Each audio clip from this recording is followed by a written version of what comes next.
Pensando en Voz Alta, conversación espontánea en la que se analizan los temas de actualidad, abordados bajo la perspectiva de Alfredo Mena Lagos. Pensando en Voz Alta. Buenos días, bienvenidos a Pensando en Voz Alta. Hoy tengo el gusto de tener con nosotros a mi buen amigo y compañero de pantalones cortos, don Alberto Arene, con quien compartimos muchos años en el externado. Ambos fuimos víctimas de los jesuitas. Gracias a Dios me escapé en primer curso, antes de que me escaparan, pero sí es una larga amistad donde han habido coincidencias más que todo y alguna que otra diferencia más que todo de forma, diría yo. Bienvenido, Alberto.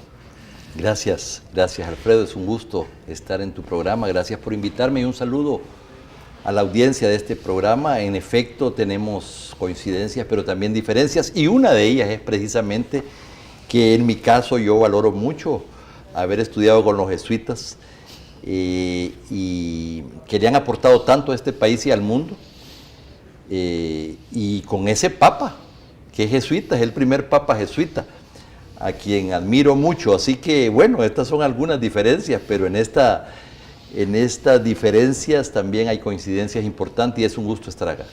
No, mira, y de las diferencias creo que nacen las soluciones, porque para empezar que nadie es dueño de la verdad, ¿verdad? Así es, así es. Y segundo, es el tiempo el mejor juez, ¿verdad? Así que en ese sentido quisiera que comenzáramos, Alberto, con este Congreso del Frente, porque sí, sos de las personas que me interesa conocer qué es lo que verdaderamente cree de este Congreso y lo que se proyecta.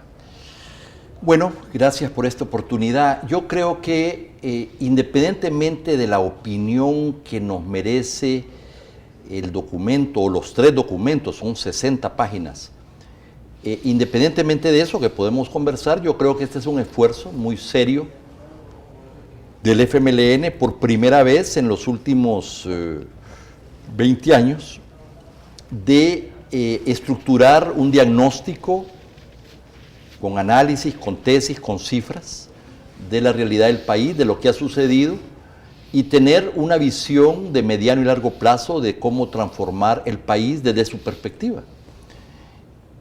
Además de las tareas partidarias que se derivan de esa visión y de esa estrategia. Y en ese sentido, como yo lo dije en mi columna anterior, la serie que estoy comenzando en los jueves en la prensa gráfica, en mi penúltima columna, la primera, dije el Congreso del FMLN y el debate sobre la transformación nacional. Entonces yo creo que esta es una oportunidad para no solamente entender mejor cuál es su visión y su estrategia de transformación nacional, pero también que esto estimule el debate. Y lo primero entonces que debo decir que este es el único partido que ha elaborado un proceso, que ha desarrollado un proceso de consulta, de discusión, y que le ha expuesto primero a su militancia, pero también al país, su visión. Y eso yo no lo he visto de Arena, no lo he visto del PCN, del PDC y de los otros partidos. Y en ese sentido es el único partido que por de pronto pareciera disponer de un diagnóstico y de un documento de propuesta. Entonces podemos hablar sobre si esa visión se adapta o no a las realidades que vivimos en El Salvador y en el mundo. Independientemente de eso, lo primero que quiero decir, ahí hay un desafío y yo quisiera ver cuál es el documento y la propuesta de Arena, del PCN, del PDC, del CD y del PSD, para comenzar a tirarnos cartas, como dicen.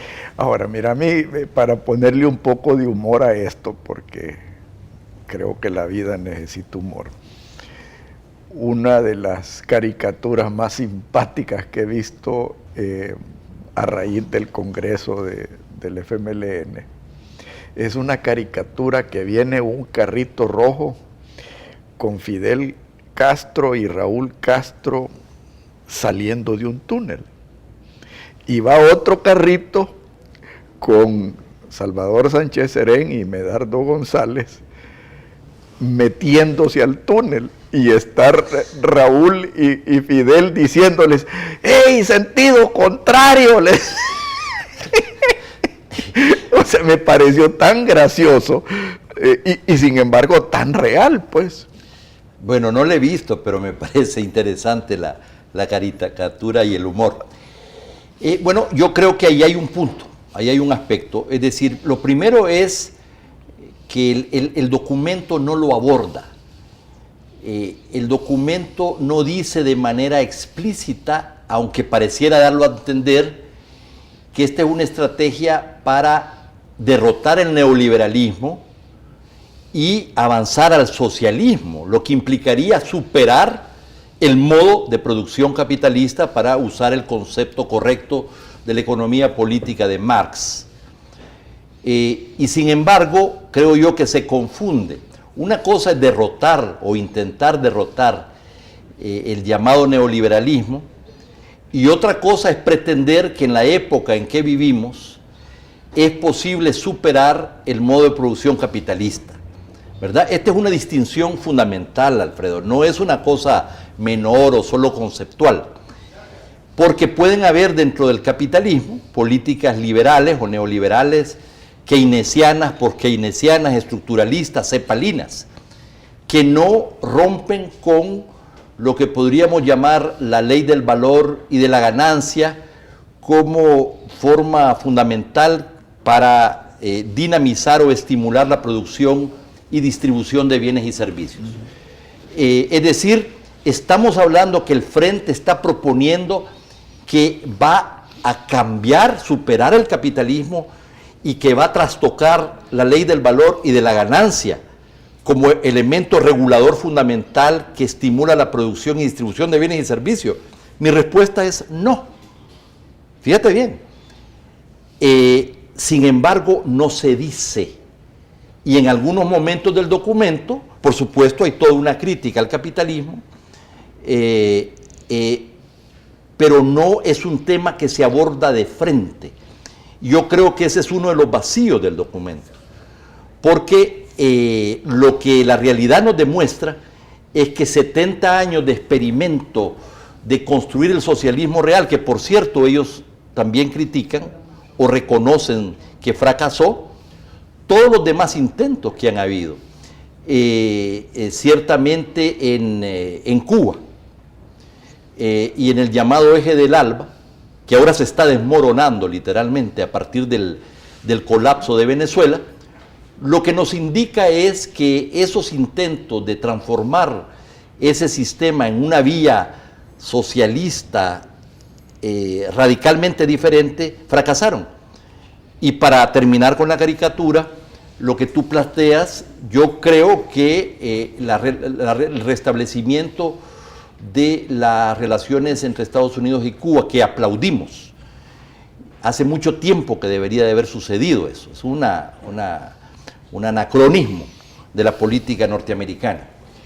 Y además la reforma de mercado que creo que se van a profundizar en los próximos años, a lo que lleva es precisamente a la integración de la economía cubana al sistema capitalista mundial, de manera irreversible.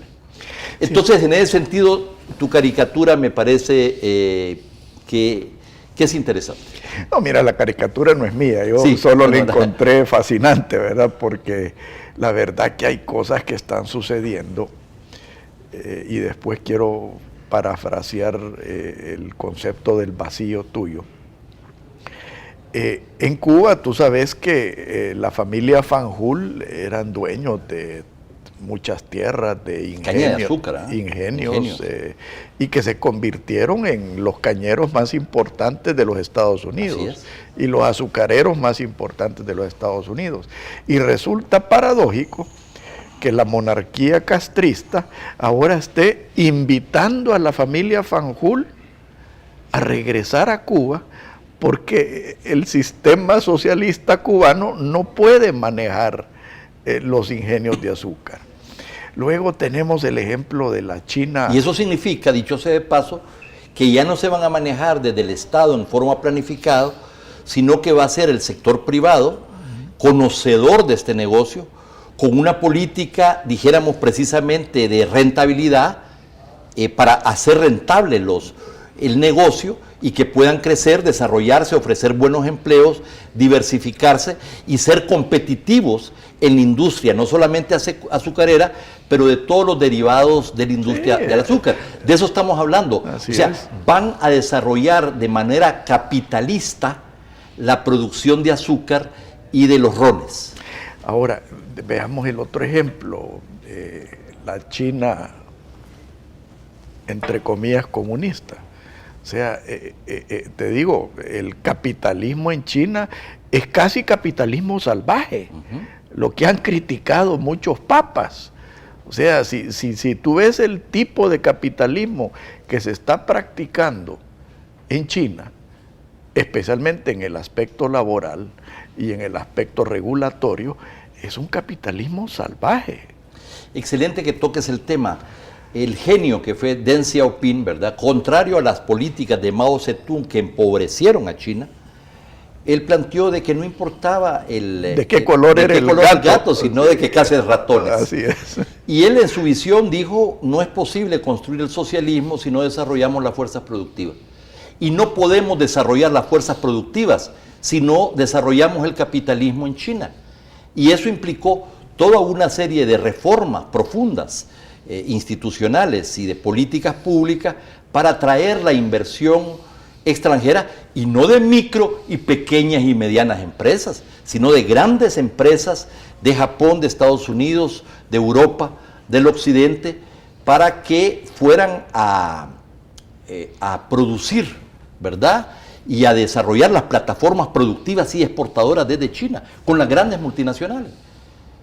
Y entonces, para los chinos esto no está desvinculado, dicho sea de paso, de la construcción del socialismo, bajo la tesis de que no es posible, que por cierto coincide con algunas tesis de Marx, que no es posible pensar en el salto a socialismo con sociedades pobres, ¿verdad? Y que para eso primero tienen que desarrollar las fuerzas productivas, superar la pobreza para estar en condiciones de dar otro salto, dijéramos, a una sociedad socialista. Ahora, gracias por usar la palabra salto, porque también usaste el concepto del vacío. Y yo este congreso del FMLN lo considero un salto al vacío. Y te voy a decir por qué. Primero, yo celebro ese documento. Yo también. Tal vez por diferentes motivos, pero yo celebro ese documento. Y te voy a decir por qué yo lo celebro. Porque se están quitando la máscara. O sea, ya no pueden alegar de que son democráticos, ya no pueden alegar de que respetan al ser humano, ya no pueden alegar de que lo que buscan es una sociedad próspera y de libertades, sino que se están quitando la máscara. Están atentando contra la democracia, y ya vamos a ver eso. Están atentando contra la institucionalidad.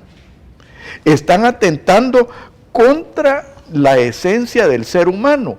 Y eso es lo que yo cuestiono seriamente, Alberto, cuando la tesis marxista dice de que no pueden dar un salto al socialismo sin antes reparar o desarrollar la productividad de una sociedad.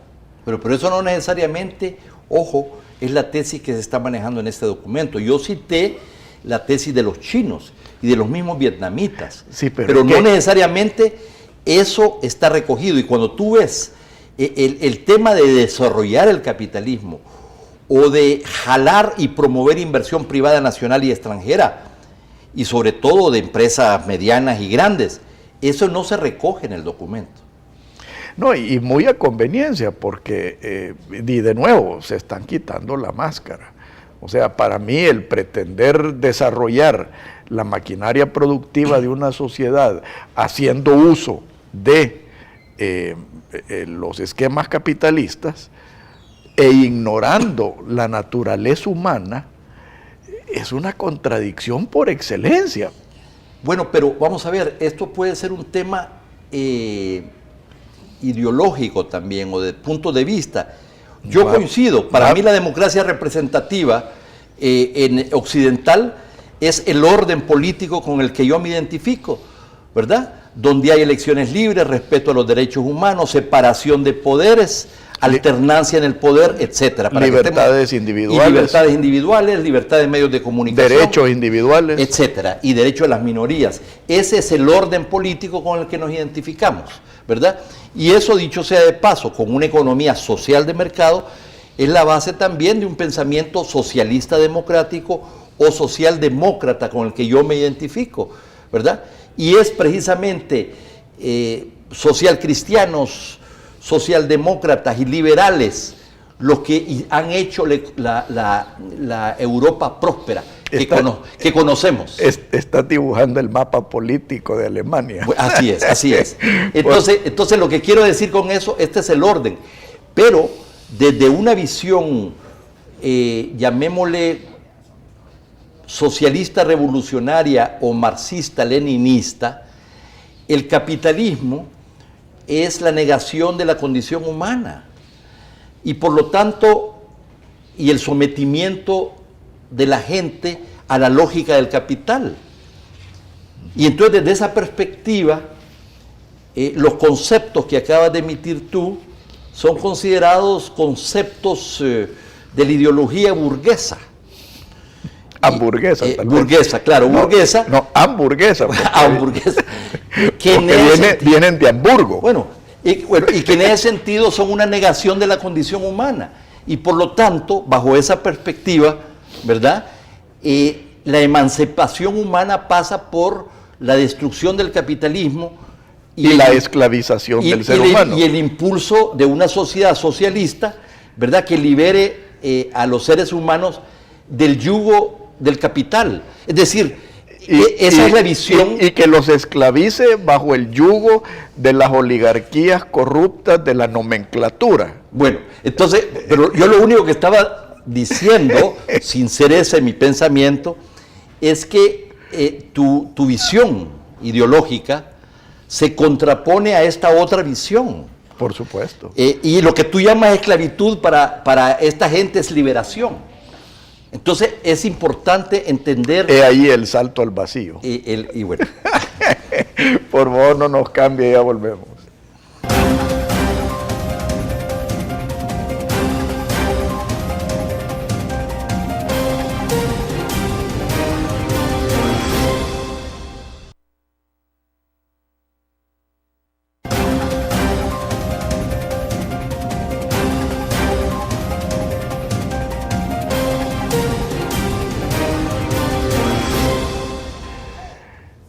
Fíjate, Alberto, que yo sinceramente no sé qué es lo que están fumando en Proesa. Porque si tú escuchaste ese evento de atraer inversión y toda la cuestión, y lo contrastas con el discurso del frente, un discurso totalmente en contra de la empresa privada, contra la libertad de expresión, porque ya tuviste ciertas iniciativas que te están coartando la libertad de expresión, siguiendo los pasos de Rafael Correa en Ecuador, ¿verdad? Fomentando la lucha de clases, o sea, atacando a la burguesía, entre comillas, y tratando de construir el estatismo.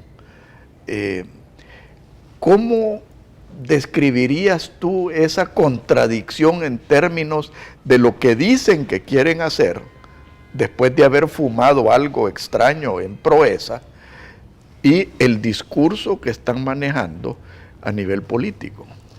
Bueno, es posible, no, yo creo que lo mejor sería que tú invitaras a un representante del frente que maneje estos temas. TCS invitó esta semana al secretario general, Medardo González, lo estuve oyendo, dijéramos, yo diría, y que atenuó un poco muchos de estos temas que tú estás tocando y un poco creo yo que su discurso fue más bien de calmar las preocupaciones o de restarle tanta importancia a las cosas como la prensa, los medios, los analistas están leyendo esto del Congreso. Deberías, mi sugerencia de invitarlo a él o a otro representante.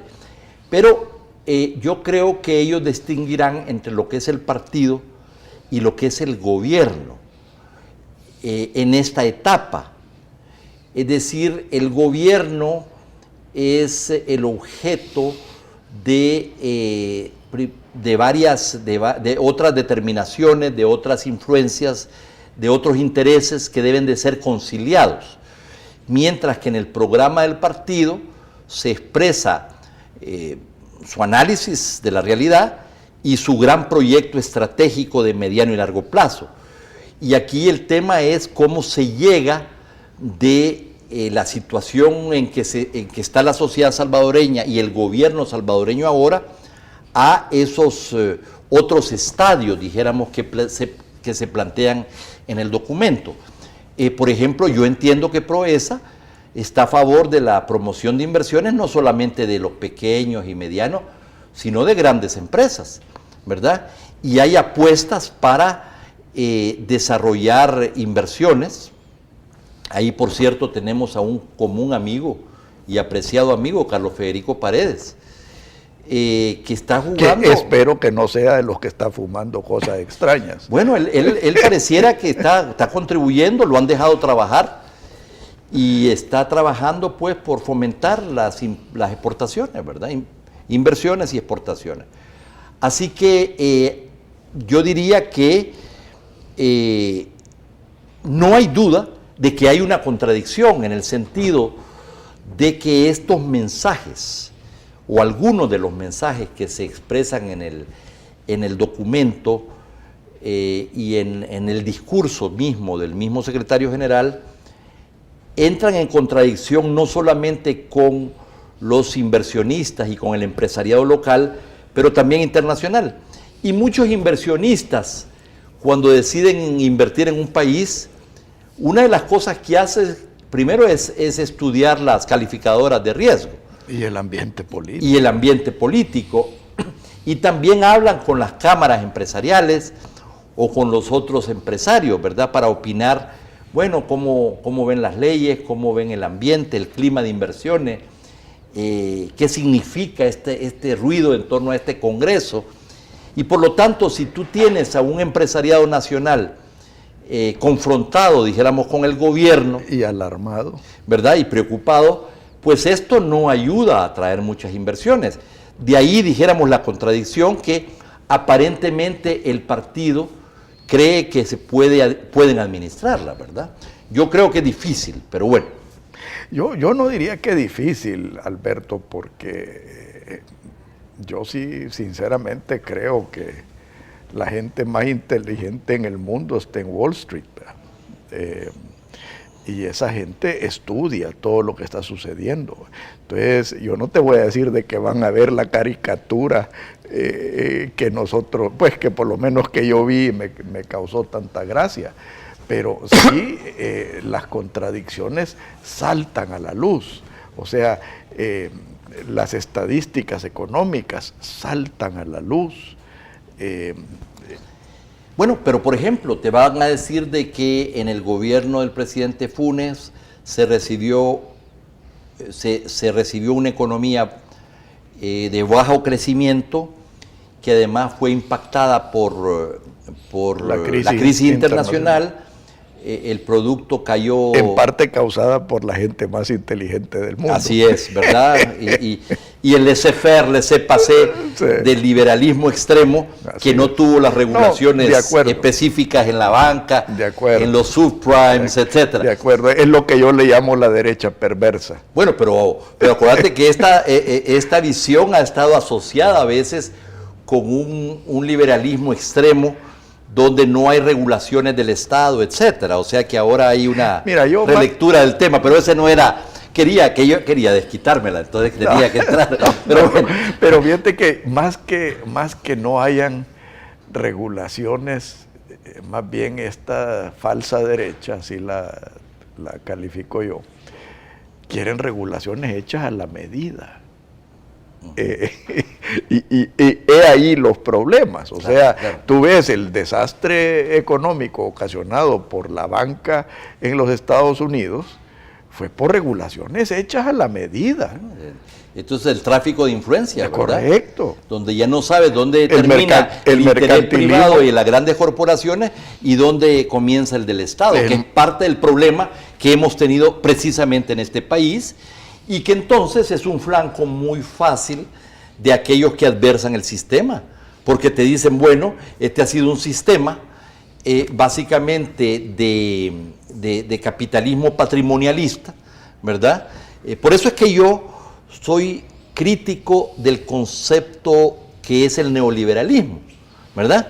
Porque yo lo que he visto es que aquí hay muchas características de lo que ha sido el Estado patrimonialista, el juego de las influencias, de usar el Estado en función de intereses especiales, ¿verdad? Y eso entonces lleva a una crítica en parte legítima de las cosas que hemos vivido en el pasado. Lo que no quiere decir que ahora no se intenten recurrir a formas similares, ¿verdad? Es decir, de la otra parte de la moneda. Entonces, pero bueno, retomando el tema, entonces ellos te van a decir, mire cómo recibimos esta economía, sin políticas sectoriales, con la agricultura abandonada, ¿verdad? Con un país que no produce y exporta mucho, pero que importa todo, con enormes balances comerciales y fiscales, y de lo que se trata, dice el documento, es de fomentar la producción, ¿verdad? Es de fomentar la producción, pero para eso el Estado tiene que tener control de